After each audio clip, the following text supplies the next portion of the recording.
Shiva alida ko ihuse Nusi sakam udana Lenba ngam loy pulsi se Chamla ay githam moina Langgi damak na kanjaba Langgi pukni na yabiyu Langgi kamoy na kandiyu Sak udaba nung Shiva alida ko ihuse Nusi sakam udana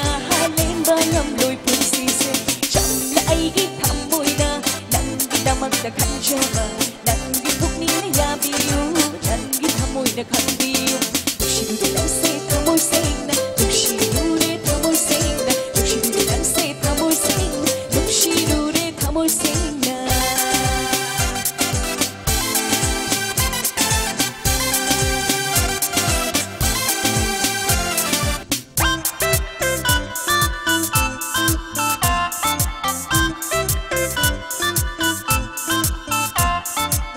Ningon karay thong ganda